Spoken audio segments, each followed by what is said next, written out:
Good morning, true crime friends. How y'all doing? I'm feeling so much better. Thank you so much for all the well wishes for when I was sick. Y'all, I was like, we don't have any new cases. Oh, wait. Guess who's back in the news? Honey, none other than Miss Pam Smart. And we need to talk about her this morning. But first, you need to like this video and subscribe to the channel. Miss Pam, do you remember Pam Smart? Do you remember her? Okay, so look. I'm going to tell you the whole story so you will be entirely caught up to date. Picture it.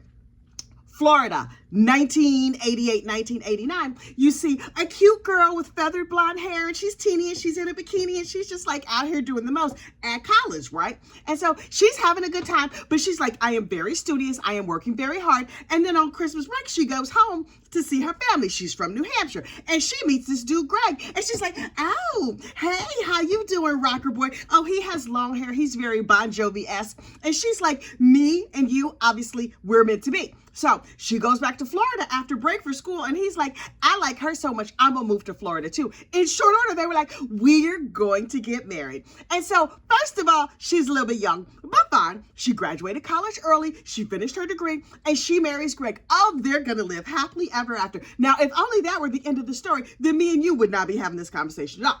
So what happened was, they go back to New Hampshire. They settle down. Oh, they live in a nice posh neighborhood. Girl, Pam has come up. She's like, okay, I am living my best life right now. She got a job down to the school district where she was like a 90s era influencer, right? She was in charge of all the media stuff back then when it was just like, a TV on a cart that you had to push down the hall. You oldsters, you know what I'm talking about. Anyway, Greg goes and works at his daddy's insurance company. Now, let's be clear. Insurance is a skosh boring, but Greg was making some nice money. Here's the thing though, he cut off all his hair. Now he went from being like Bon Jovi rocker dude to like he's suddenly his dad. And she's like, oh, this is boring. Child, this is not the life I had planned for myself. But here's the thing. Working down at the school district, she's around teenagers all the time. Oh, she's feeling young, she's feeling sexy. Keep in mind, Pam is only 22 years old. Yes, she's a married lady living in the suburbs. New husband. She's like, okay, I get to hang out with the kids all day, which is cool. And then I get to come home at night. Only her husband was not coming home at night because he was off in people's living rooms explaining to them the benefits of life insurance, etc. And she was like, this life is a little bit boring. Then one night, Greg comes home and it's like, Pam, girl, sit down. I got to tell you something. And she was like, okay, your lamb chops are getting cold, but what you got to tell me? He was like, I had an affair. And she was like, wait, what? You did what? You went to sell insurance to some lady and you was Uchi in her coochie? This is terrible. She was very devastated and she was upset. But then she went back to the school and she was like, okay, I'm going to throw myself into my job. Also, I'm going to throw myself into these teenage boys. Oh, she surrounded herself with a bunch of little teenagers and they were all friends and whatever. And she was hanging out with them like they were all peers. There was one boy that she had her eye on who still had the long rocker hair. And she was just like, ooh, Billy Flynn, how you doing? Hey, I know I'm your teacher or I'm a school administrator, but I'm working on this special project and I'm going to have you help me on this special project. And the special project he was helping her on included them with no clothes on. But look, I'm not going to judge them. Okay. Let's be real. I am absolutely going to judge her for this behavior because he was 16 and she was 22. Yeah, they're close in age, but also she's still a predator. Okay, so they're doing the nasty. And then one day before their 1-year anniversary, the night before Greg and Pam's 1-year anniversary, she comes home from a school board meeting and she opens the door. She's like, oh my goodness. My husband is unfortunately unalive there on the floor. Oh, so she's knocking on all the neighbors' doors. Help me. And the cops come and they're like, oh my goodness, hysterical lady, please calm down. And so everybody rushes in. And because Greg's family was from a prominent insurance family, she was like, this is terrible. How soon till I can collect that insurance money? And they were like, oh my goodness, she's a poor widow. This is awful. Here's your $140,000. And I did the inflation calculator, honey. $140,000 in 1980s money is about like $350,000 today.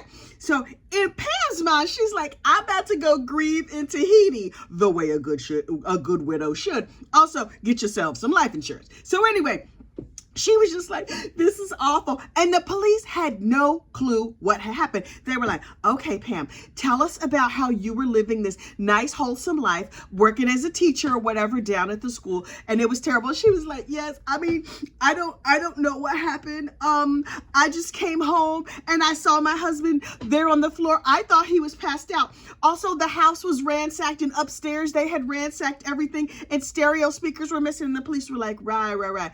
Only, if you just walked through just the front door, how did you know what the upstairs looked like?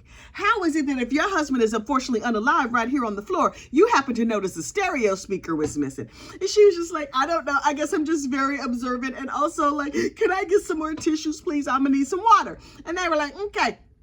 We think this tricky trollop done did something, but we don't have proof. Also, why was she giving us so much information about things she should not have known? But the cops were stumped. They were like, what are we going to do? We're going to keep one eyeball on this Miss Pam, and we're going to see what happens. So, you know, like they do in a big murder mystery like this, the police up there in New Hampshire went to the funeral, and they were like, why are there all these teenage boys at this man's funeral over there comforting Miss Pam? And they were like, okay, then randomly out of the blue about 6 weeks later, because listen, in that 6 weeks, the case has gone cold. Nobody knows what happened. Nobody can find the gun. Nobody knows anything. 40 miles away in another town, a random dude walks into the police station. Is like, hey, I had this gun here, and I believed it was used in the Greg Smart, unfortunate unaliving. And the cops were like, I'm sorry, what? Down there in Derry, New Hampshire? That's far from here. But of course, it was all over the news because this was like a low crime rate area. So they were like, wait, why do you think your gun was used? And he was like, oh, my son told me that he loaned our family gun to a friend of his, and his friend is the one who unfortunately unalived Greg. And so the cops are like, okay, can you bring your son in here? Because we got some questions. So the little son comes in and he's just like, oh, hey, I'm a dirtbag teenager. And yeah, my friend wanted to borrow a gun to do an unfortunate unaliving. And so I loaned it to him. And I was just like, wait. First of all, I might loan you a couple of things. I'm going to loan you a sweater. I might loan you a pair of pants. What I'm not going to loan you is my gun. But also, I'm not 16 years old, and I don't understand how 16-year-old boy brains work. So this kid, Ralph, comes in, and he's just like, my friend Billy asked to borrow my dad's gun, and so I gave it to him, and then he used it, and we cleaned it and stuff and gave it back, because manners. And so the cops are like, great. Tell me Billy's name again, his whole first, middle, and last. Okay, cool. And so they're like, Billy, come here. Come here. We saw you at the funeral. We know you're grieving. So sorry for your loss. Can you tell us what happened with the unfortunate unaliving? And he is like, no, because I am a dirtbag teenager, and I come from a working class family, and there's a really pretty rich lady who told me that everything was going to be okay, so I'm not going to say anything. And they were like, okay, so we have positively linked you and this gun to this unfortunate unaliving, and you will be charged with it as an adult. And he was like, oh, well, wait. I've rethought the situation. And so here's what happened. It was me and my two friends were the getaway drivers, and our friend Cecilia down from the school, and Pam planned the whole thing. And the cops were like, really? We thought she was suspicious. Pam is over here, meanwhile, living her best life. And so, but she was a little nervous because she knew the police were looking at her.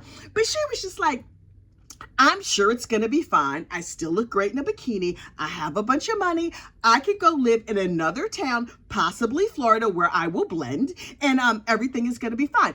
Meanwhile, she had to wait until school was out so she could leave town. So they were like, okay, everybody act normal. We're going to see if we can trap this Pam. So they were like, okay, Billy is locked up in jail. Billy's two friends, who were the getaway drivers, locked up in jail. But there was one little friend, Cecilia, who hung out with that group. And they were like, hey, Cecilia, girl, come here. We're going to arrest you and put you away for life. And she was like, wait, what? I am cute and young and 15. No, what do you need me to do? They were like, okay, tell us your whole story. And she was like, oh yeah, Pam and Billy, they were having an affair. And so the cops were like, really, girl? Tell us everything you know. And so Cecilia, like 15-year-olds are want to do, was just like, okay, see, what happened was Pam was running like this school project, a video project, and we got to use all the latest technology, including a big, giant camera that you had to sit on your shoulder and it weighed 500,000 pounds. Like I said, the latest technology. And we were filming an orange juice commercial, so wholesome. And Pam and Billy started spending a lot of time together and they were having an affair. And the cops were like, right. A teacher was having an affair with a student. That sounds crazy. Remember, this is the 80s when people were not publicly having an affair with students. Now it's kind of public. But back then, it was just like, we can't imagine that happening. Are you sure? And she's like, I walked in on them doing the horizontal mambo. And the cops were like, oh, okay. So then what happened? And she was like, yeah, Pam's husband had an affair and she decided she hated him. And so every day she talked about, unfortunately, unaliving him. And she got Billy and them to do it. Can I go home now? Because my Domino's pizza about to be here. I don't want my order to get cold. I ordered the crazy bread and everything.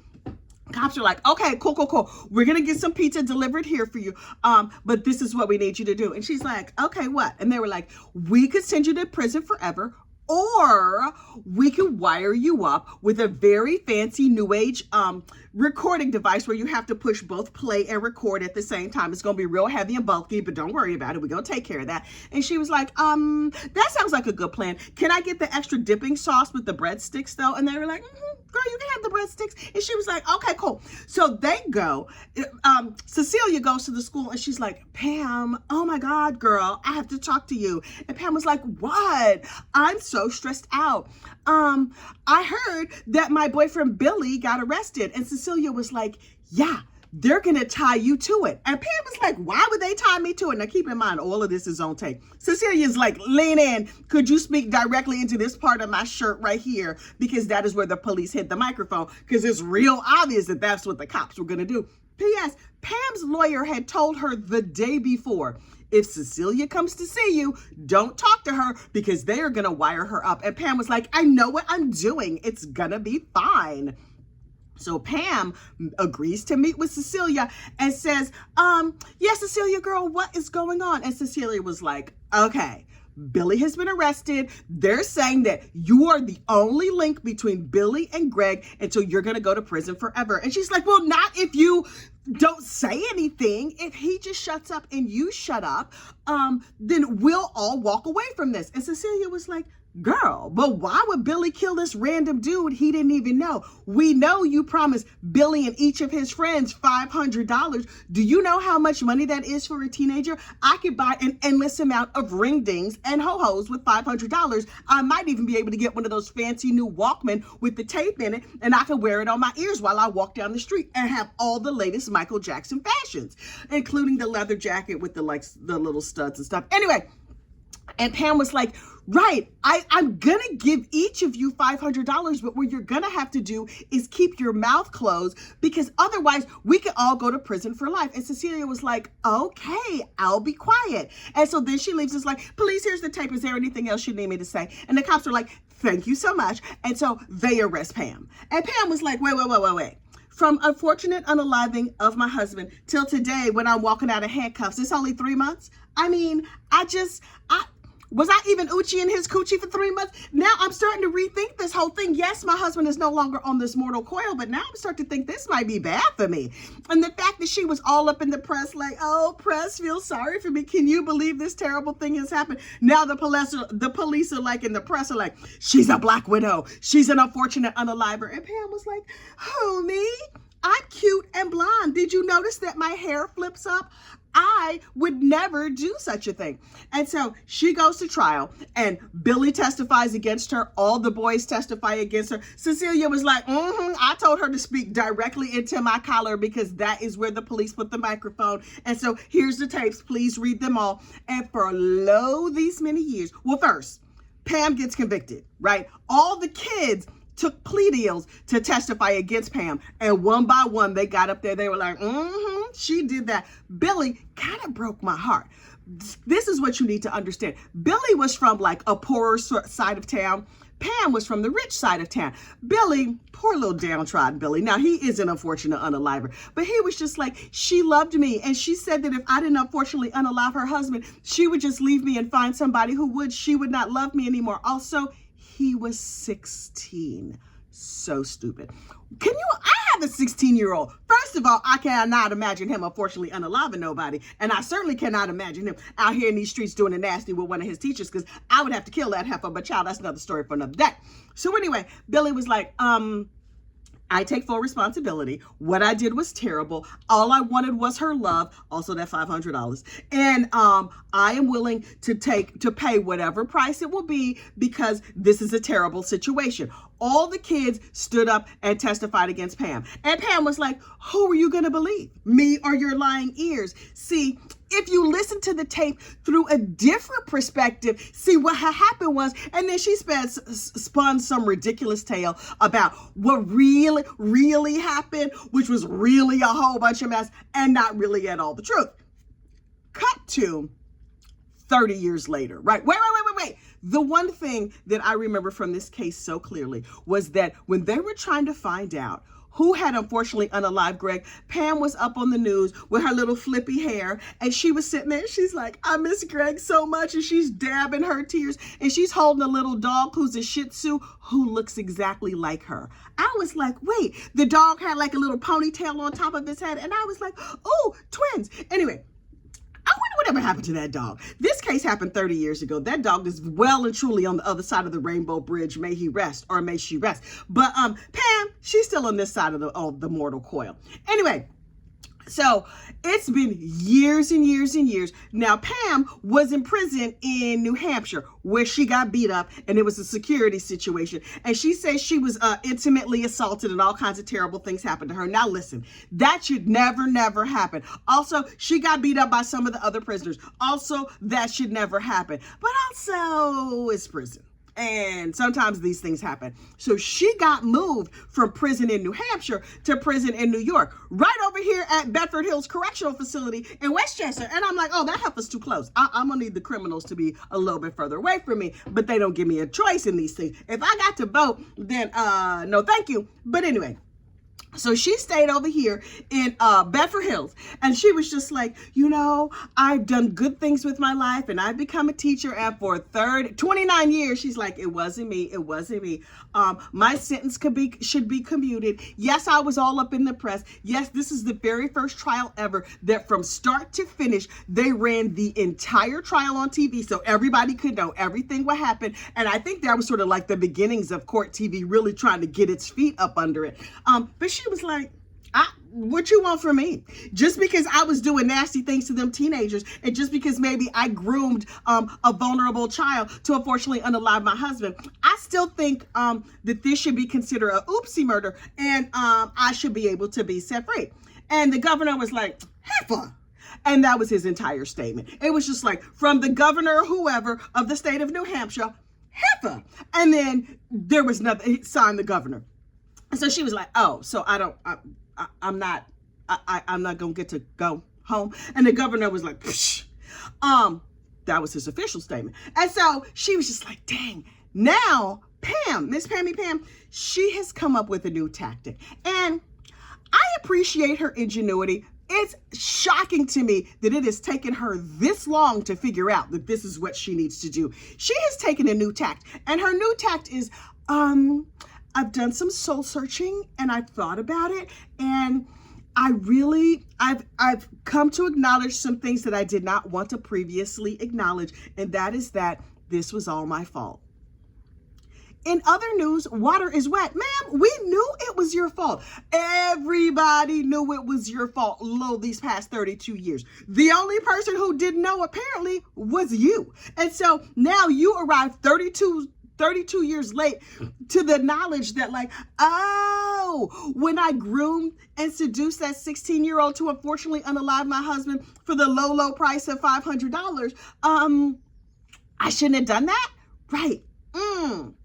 I see now. I've been taking a writing class, and I got my master's degree, and I've been teaching other women over here in the prison. And when I get out, what I want to do is I want to work for the UN. Girl, Does the UN have a prison lobby? Does the UN have like an evil trollop division? Ma'am, you're aiming a little high. We don't even want you down bagging groceries at the Stop and Shop. You gonna work for the UN? Girl. So she has aspirations. And good for her. People should have aspirations. But obviously, she's out of her mind. So the governor and everybody is like, no, when we said life without the possibility of parole, that was a secret message to you that meant life without the possibility of parole.